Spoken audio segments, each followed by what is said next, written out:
a bar magnet is moved along the axis of a copper ring placed far away from the magnet. Suppose here we have this as the copper ring, and looking from the side of the magnet, suppose we are looking from the top in this diagram. So magnet is falling down. Okay. So looking from the side of the magnet. So on this diagram, we are looking from the side of the magnet, and anticlockwise current is found to be induced in the ring.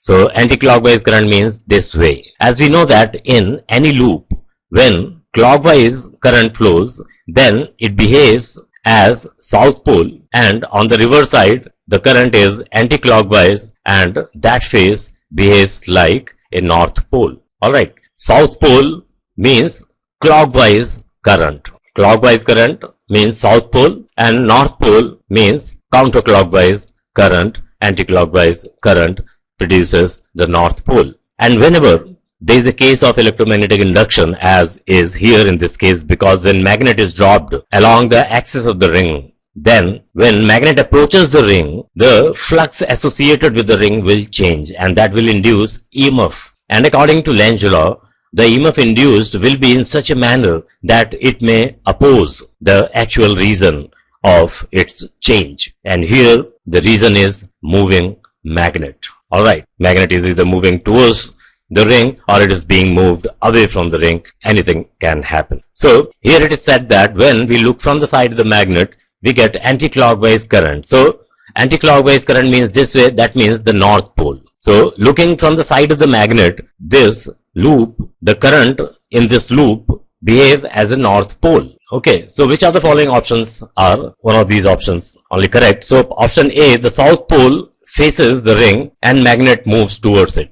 If south pole is facing towards the ring and moving towards it, then to repel it back, because we know that the EMF induced always opposes the basic motion which has caused this electromagnetic induction. So if south pole is facing downward and magnet is moving towards the ring, then ring must develop a south pole in order to repel it. Means in that case current would have been this way, clockwise. So this option cannot be the correct option. So north pole faces the ring and magnet moves towards it.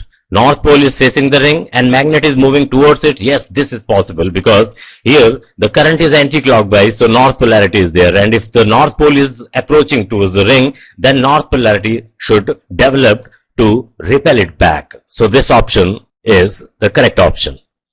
Third, the north pole faces the ring and magnet moves away from it. In that case, this side, this particular loop would be generating a south pole so that it may attract back the receding magnet, because the magnet is moving away from the coil. So it will try to attract the magnet back. So it will produce south pole, that means clockwise current. But in this case, here it is anti-clockwise current, so this is not possible.